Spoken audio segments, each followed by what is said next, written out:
So let's start from, have you seen in the last movie, the imitation game on the life of Church Turing? May you raise your hand who has seen the movie? Okay, let's say half of the audience. So you know that the story of the movie is that we are in the Second World War, we have the mathematician Turing, and the goal is to decrypt the Enigma machine that the Nazis adopt to send the message towards the U-boat and so on. And why is the Turing machine so important? Because it develops, it helps, let's say, to end the Second World War, but also because Turing was a genius, and he for the first time identified what is the meaning of a machine which is able to solve an algorithm. So basically, a Turing machine is any type of computer. So because basically Turing was able to find an abstract model for a machine able to run an algorithm. So this was in 1936. And if you think of the Turing machine, it was not a general computer like our everyday life computer. The purpose of this machine was only to decrypt the Enigma codes. Then, a few years later, the Second World War, we started developing the idea of a general computer. And what was the purpose, obviously? To have a better numerical simulation on the trajectory of the ballistic missiles. And this one was the first, we may say, general computer. The name was ENIAC. In 1946, it was huge. It was larger than this room. It was using this technology based on ionic devices. When they turned on the machine, the power jumped off in Philadelphia city because there was too much energy consumption. Then, okay, you had Apple I computers. It's the first idea of a personal computer. It is very, very primitive. My iPhone is much, much better. But if you want one of these machines, you can sell it for $1 million. You have only a few hundred of this device. And then technology is still developing. We move from this idea of basic transistor to today's technology, where you have smartphone, where you have huge supercomputer. And the basic concept exploits the silicon technology. So you have moved from a very specific goal in 1936 to now a new technology which is every day in our life. So now the question is, what is the next step? So what have we been doing in the last 50 years? We try to have smaller transistors, cheaper, to have more power with less money. But do we have any limits in this miniaturization process? So we are making the transistor smaller and smaller. And now what is the next step? That our transistor at the end will have the size of a single atom. And this is a publication of 2012 in February, so now 3 years ago, where they had a transistor which was at the atomic limit, where basically this is an image of the device. You have a wafer of silicon device, and what you may see here in the center is the single atom which is elaborating the information. So now this is the final limit. You cannot go deeper in the miniaturization. But if you go to a single atom processor, the laws that describe the evolution are normal the physical laws of our everyday life, like it was before. If you have only one atom to describe the behavior, you have to use quantum mechanics. And we will see that quantum mechanics is completely different from our everyday behavior. So this was the press release that you had, un transistor del tamaño de un átomo in Spain. You had many journals coming out. And what the main newspaper has been commenting is that this was La Repubblica in Italy. They were saying, we have made a breakthrough toward the quantum computer. This was El Mundo, futuros ordenadores cuánticos. The New York Times, futuristic quantum computer. So the goal of my presentation is only to give you a flavor what could be a quantum computer. I could not go into details, but I would like to give you an idea of what is the principle that is behind a quantum computer, if ever a real quantum computer may be built by humanity. So this is the idea. And now, if you have a lot of money to spend, you can buy something which costs $15 million, which is called the D-Wave quantum computer. So you can go on the market and you can buy it. Obviously, who are the client of this quantum computer, not, let's say, some guys like NASA, Google, so huge company have been buying this D-Wave quantum computer that are now on the market. And this is only to try to show you what is the claim they did on this technology. I'm not claiming that this is a quantum computer.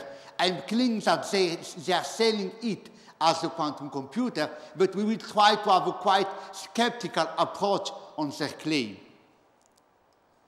Scientists says they have obtained the best evidence yet for an important quantum physics phenomenon inside a $15 million computer built by a Canadian firm.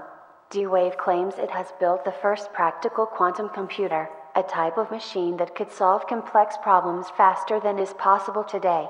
Scientists say they have shown that an effect called entanglement is present in 8 units of quantum information. Entanglement is a key step towards building a practical platform.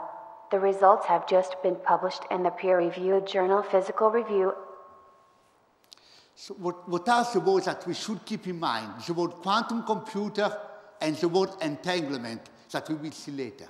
So what they are selling this machine, $15 million, big client, they buy the device, but then it is not yet sure that this device is behaving in a truly quantum way.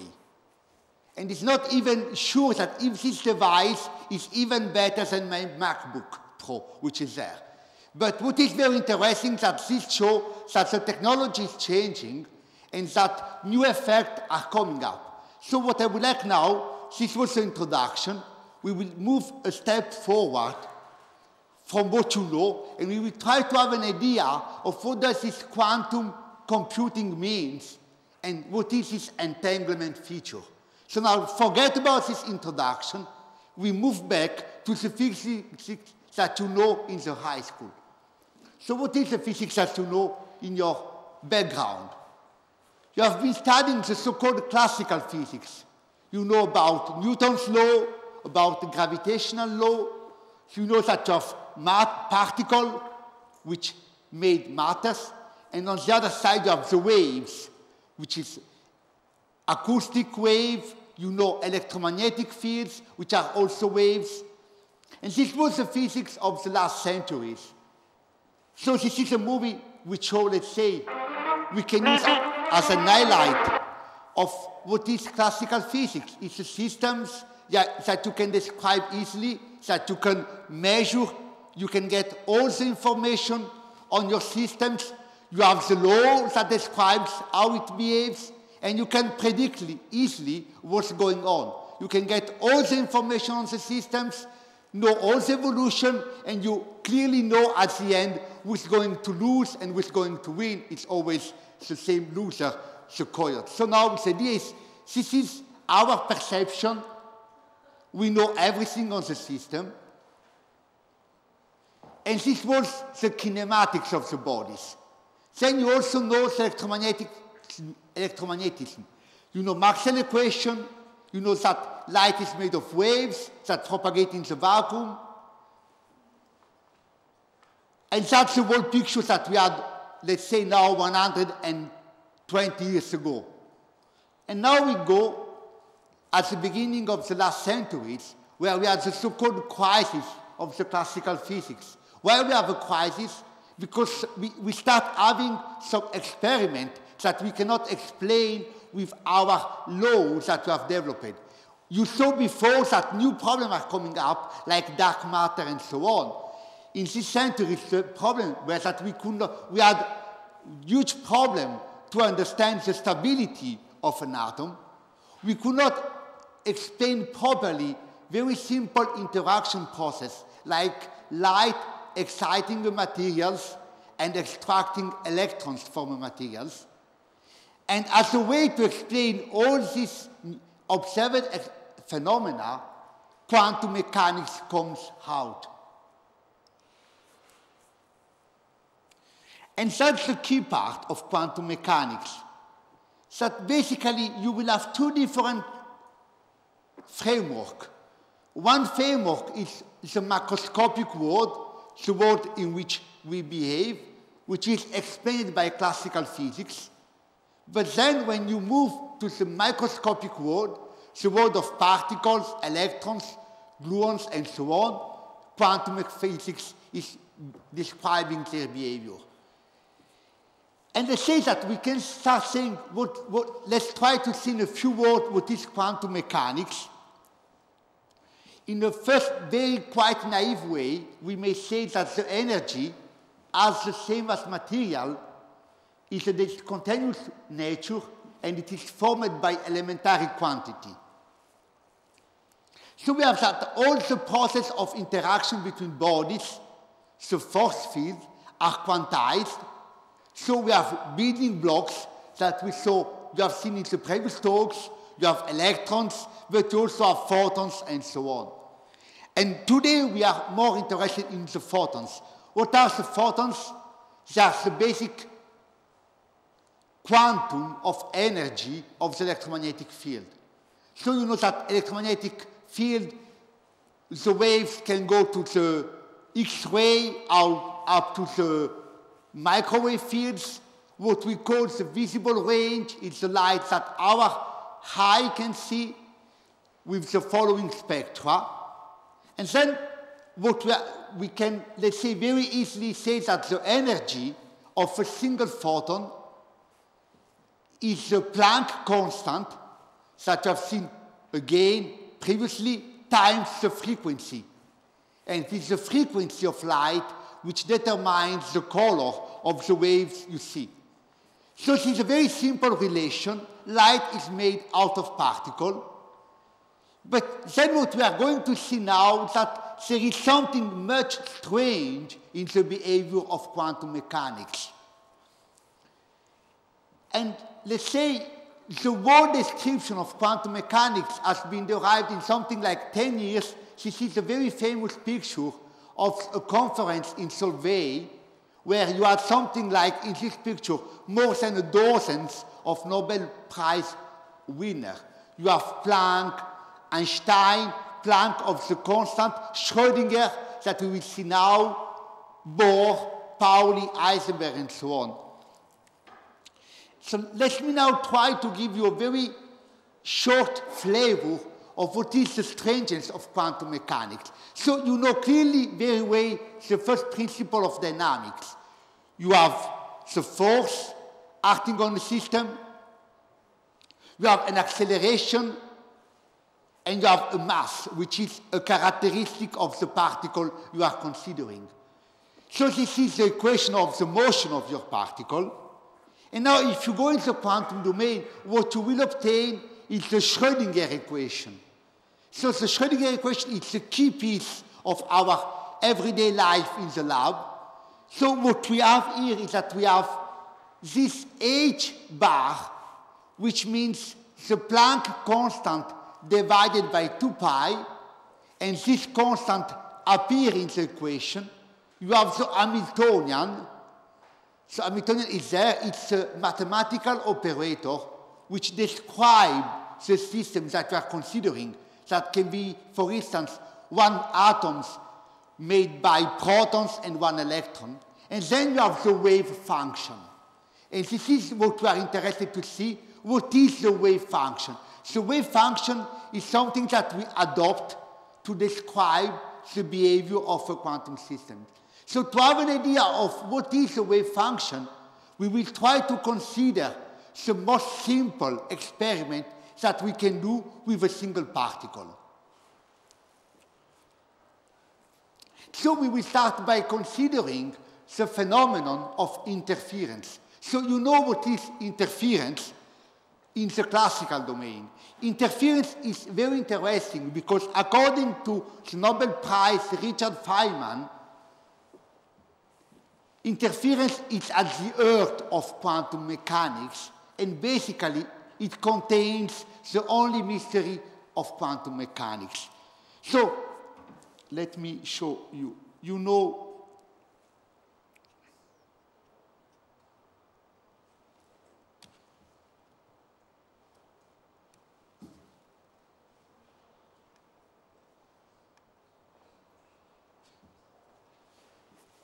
so.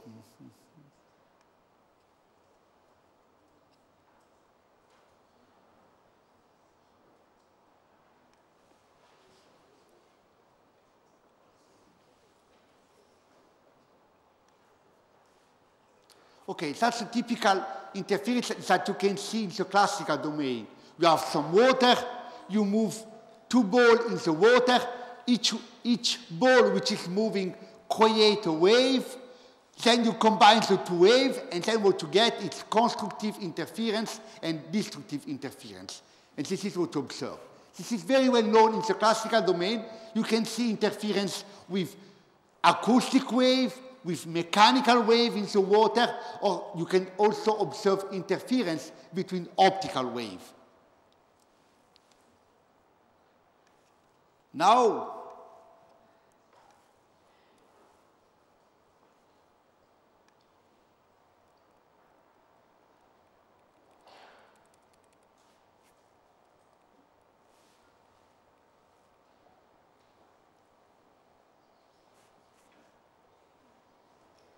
now we will consider a very simple experiment to highlight what is, let's say, the mystery of quantum interference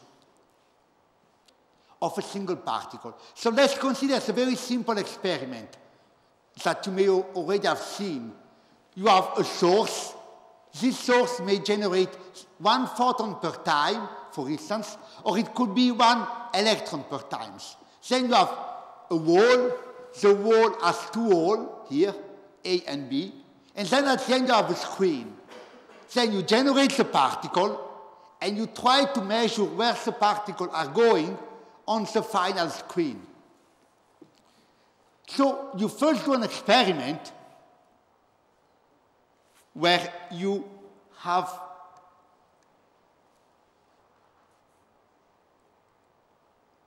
only 1 hole is open, you measure the particle on the screen, you repeat the experiment many, many times, and at the end what you obtain, you measure the particle coming on the screen, you repeat the experiment many, many times, and at the end, that's what you measure. You measure some particle here with some probability, and this is the distribution probability of the measured particle. You have a clear peak which is in front of the hole A. Then you can repeat the experiment. You now open the other hole. You block the hole here. You repeat many, many times. Again, you will measure the particle, and you will measure at the end some probability of the particle, and you will get this.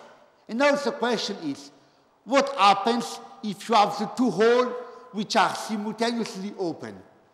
And what happens if you send only 1 particle per time? If you send only 1 particle per time, you cannot have collision between 2 different particles.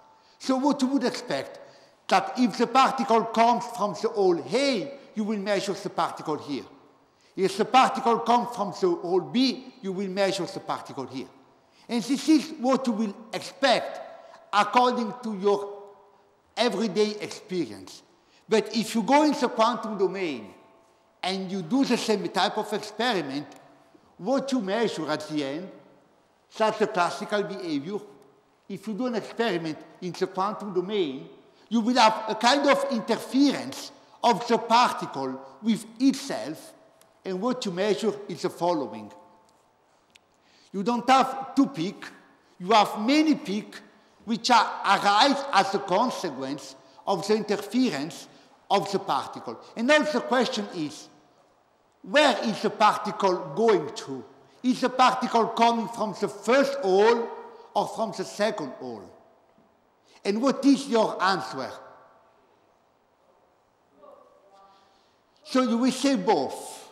And so but then the question will be, do you see the particle going in the two holes at the same time?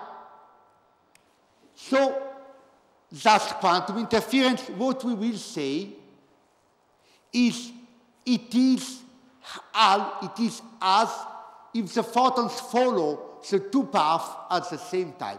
We cannot see the particle going in the two holes, but we cannot say that the particle is going only on one hole at the same time. So we have to conclude that somehow the particle is going into two holes, and we write this. That's the classical behavior. We will see that while in classical physics a particle can travel only in path A or B along the way, in quantum physics we will say that a particle can travel along the path A and B at the same time, somehow. And to write this in a mathematical way, we will write this with what we call the wave function. This symbol that you see here is called ket, and we write photon in A plus photon in B, which means that you have a superposition of the particle going via the hole A and via the hole B. So now let's think, okay, but can we try somehow to see where the particle is walking? So maybe one can have a very advanced experimental apparatus. And what we try to do is that we try to measure where the particle is walking. And when you do this type of experiment, so when you take the information on the path particle, you get the following results. So interference pattern disappears, and you obtain somehow a classical behavior of your systems. So what we come to see, so these experiments tell us many observations. First, the observation of a system is disturbing your system. All the information which is in the quantum world can be not accessed by our measurement apparatus. So we have the Heisenberg uncertainty principle. The observation disturbs the phenomenon.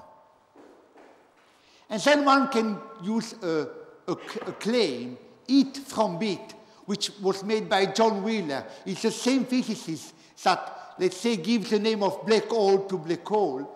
So reality is also created by our questions or from the information that we gain from a system. This is completely different from classical physics. In classical physics, the physics is behaving independently of your observation. In quantum mechanics, the reality, it derives from the information that you acquire from a system. So now the question, this experiment was done with 1 photon. Do you think that the same experiment can be done with 1 single electron? So do you think that we can observe the same quantum phenomena that we see with a single quantum of light, with a single quantum of matter? What is your answer? Who would say yes? Who would say no? Who would say I don't care about? The majority. So what you need an electron gun here. You do the experiment many times, and this is what you measure on the screen. And at the end, what you obtain on the screen is something like that. You have some fringe patterns, and so somehow the electron is taking the 2 paths at the same time. Do you think that we can do an experiment with a football player, with a ball, with a wall, and seeing some kind of fringe interference? Okay, I'm sorry, I'm missing some part.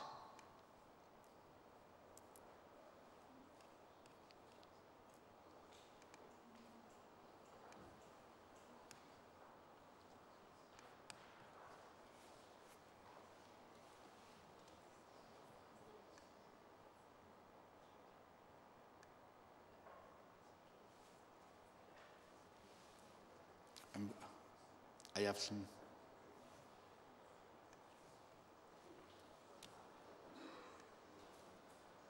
Okay, I'm sorry. So, do you think one can observe this type of behavior with a macroscopic particle? What is your answer? Can you see a ball going on two different paths at the same time? Who would say yes? No one, okay. So now, let's come back to the other one.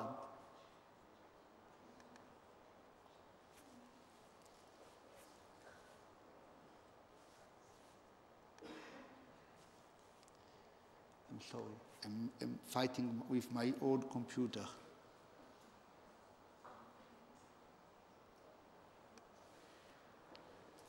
And do you think one can see that if one uses a particle made by 60 atoms, like the fullerene? The fullerene is a molecule which is made by 60 atoms and it has the shape of a ball.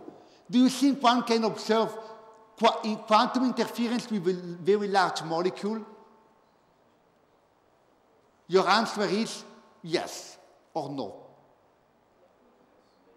How many think yes?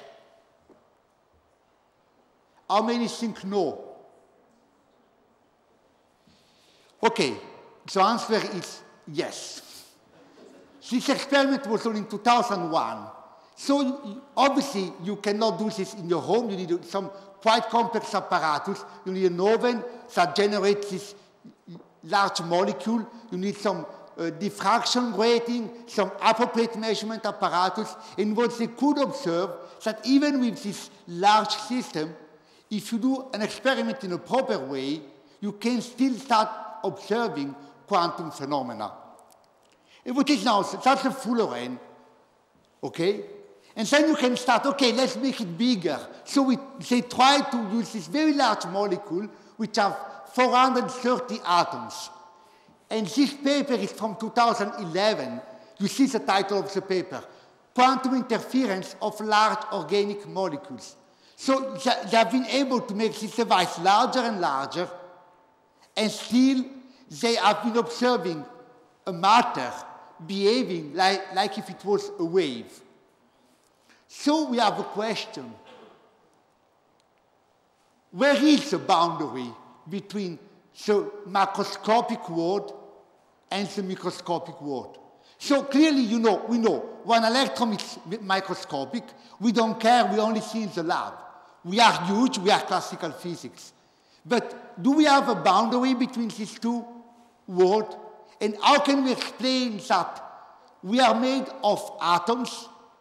Atoms behave in a very strange way according to quantum mechanics, but we are not behaving like our elementary particles.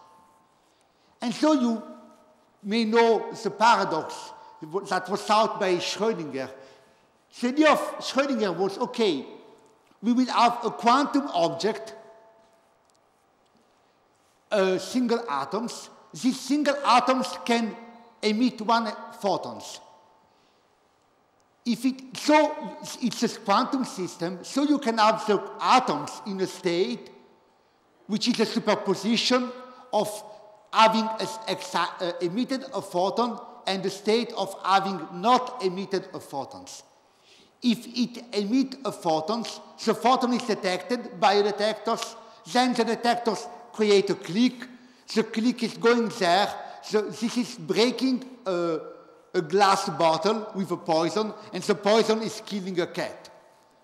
So since the atoms can be at the same time excited or not, you expect the Schrödinger, the cat, to be at the same time live and dead. And now the question is, have you ever seen a cat which is live and dead at the same time? And so the answer is no. And there are many reasons why you don't have seen a cat which is at the same time live and dead. And the main reason is that in principle, this will be the wave function of your system. You have the atom which is decayed or not. Depending if the atom is not decayed, the cat is alive. If the atom is decayed, the cat is dead. And that's the overall wave function of your system. So if you want to see a cat which is live and dead, you have to do many conditions. First, you have to ask your cat the right question. If you ask your cat, are you live or dead? Obviously, it will answer live or dead. You have to measure in a different, some other type of observable. Then you have another problem, that when you have your cat in your box, obviously we are not doing experiment with cat. This is a Gedanken experiment, an experiment of the mind. In your box, you will have also an environment which is taking information on your system. Like, let's say, your cat is emitting some radiation. And this type of information which is lacking from your system is somehow measuring your system. And this measure of your system acts as in the same way when you add the two holes and you try to see where the photon was coming, in which hole. And when you take information from a quantum system, you are changing the quantum system. So what you have at the end is that even if in principle you have a superposition between the two systems, at the end, this looks like being alive or dead. So in somehow, what is the research is that you have this quantum world here and the classical world here, and you have this boundary between the two worlds, and the goal to develop a technology is to try to move this boundary more closer from the microscopic world to the macroscopic world to start observing more quantum phenomena under control. So you have been, for a long time, with several groups tried to do some experiment where they tried to observe some cat which were dead or alive at the same time. Obviously, this is only an optical illusion. But what you had in the 2000s, that a group in Paris did a kind of cat which was live and dead. This was a kind of light beam that could be at the same time inside the cavity. This light beam can be made of hundreds of photons, can be at the same time two different states. These experiments were done by Serge Roche, who got the Nobel Prize for this investigation. And what they could observe in this experiment that when they were increasing the number of particles of the light beam, they started observing a transition between a quantum behavior and a classical behavior, the so-called quantum to classical transition. Because the larger was the systems, more information was going from the system to the world around, and this information going around was making the systems to behave in a classical way. So let me try to summarize in a different way. We might consider Schrodinger's cat. Schrodinger. Is that the woman in 2A? No, that's Mrs. Grossinger. And she doesn't have a cat. She has a Mexican hairless, annoying little animal. Yip, yip, Sheldon! Sorry, you diverted me. Anyway, in 1935, Erwin Schrödinger, in an attempt to explain the Copenhagen interpretation of quantum physics, he proposed an experiment where a cat is placed in a box with a sealed vial of poison that will break open at a random time. Now, since no one knows when or if the poison has been released, until the box is opened, the cat can be thought of as both alive and dead.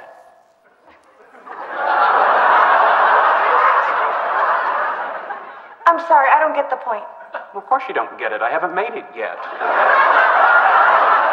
You have to be psychic to get it, and there's no such thing as psychic. Sheldon, what's the point? Just like Schrodinger's cat, your potential relationship with Leonard right now can be thought of as both good and bad. It is only by opening the box that you'll find out which it is. Okay, so you're saying I should go out with Leonard? No. Let me start again. In 1935, Erwin Schrödinger. So what we have seen basically, so the first to take home message is that in the quantum world, we have quantum superposition, and that when you measure a quantum system, you are disturbing it.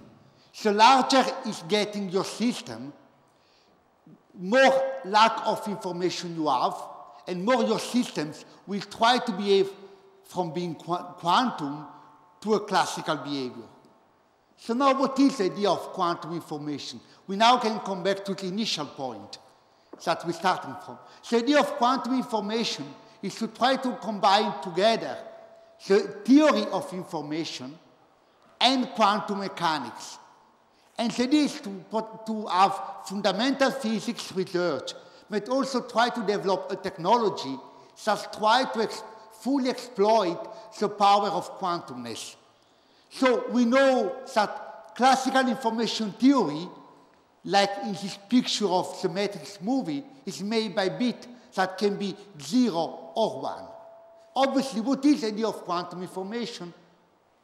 Is instead of having a dichotomic variable that can be 0 or 1, you can now have a quantum bit, a qubit, that can be 0 and 1 at the same time. Obviously, so what is the power? You have something that can be two quantum states at the same time, and what can be the advantage? The advantage can be, for instance, that if you want to run an algorithm in a classical computer can only do one calculation per time. You have to fix the state, the input that you want to calculate. If you have a quantum computer, in principle, you can have at the same time all the possible state, like a photon was going from the two holes at the same time. And this is called quantum parallelism. And what is the implication? That a quantum computer, in principle, could be exponentially faster than a classical computer. But what is the problem? That you have two problems. First, you have all the information in your quantum device, but when you try to measure the information, you are going to disturb your quantum system. So you have to find very smart way to have new algorithms which are made to run on a quantum computer. Second, what is the problem? That a kind of big quantum computer, it's a kind of Schrödinger cat. When this quantum computer will become large and large, if you don't fabricate it in the proper way, it will start lacking information, and it will start behaving from a quantum way to a classical way. And this is a very huge technological challenge to have this device operating in a way that you have many processors inside, and that the behavior, even when you increase the size, is still fully quantum. So, as I told you, the goal is to exploit quantum parallelism. And what you can have in mind is that you can start from the Turing machine in 1936, and then the first to have an idea to use quantum phenomena to have a new kind of technologies was Richard Feynman in the 82. Then in the 84, you have David Deutsch, who has the idea of moving from the principle of the Turing machine to the quantum Turing machine. And the first algorithm with very strong quantum feature was solved in the 94 by Peter Shor. So what I would like now to briefly show you is one possible application of quantum mechanics to cryptography. So let's try to give you an idea of how you can implement a qubit. So to implement a qubit, you need obviously a particle which behaves in a truly quantum way. So what you can do, you can take a single photon, and what you are doing is that you are encoding the qubit in the polarization degree of the single particle. You know what is the polarization of light? How many of you know the polarization of light? How many doesn't know the polarization of light? So you know that light is an electromagnetic field. So it's a waves which propagate in space and time. And you know that it has an electric component, which oscillates, and a vertical component. The polarization of light is the direction in which oscillates the electric field. So in this picture, the red part is the electric field, the blue part is the magnetic field. As you may see, the electric field is oscillating in the vertical direction. We will say that these waves have a vertical polarization. Then you can also have a field with an horizontal polarization. The polarization can be any direction, and you can also have light with circular polarization, rotating clockwise or counterclockwise. So basically the polarization of light is a vector that you can associate to a beam of light, but you can also associate polarization to a single particle, a single photon.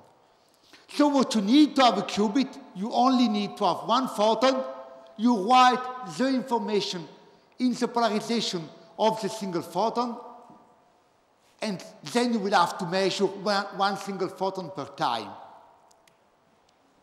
So in this slide you have the qubit H. H stands for horizontal and V stands for vertical. Then you can have also a superposition of H and V. What will be this? It's a vector. It will be this vector plus this vector, and what you get this vector. So you can, basically, quantum states are defined in the vectorial space that you saw in the high school. The only difference is that when you are in the high school and you see vectors, you only see vectors with real coefficients, while this type of vectors can also have complex coefficients.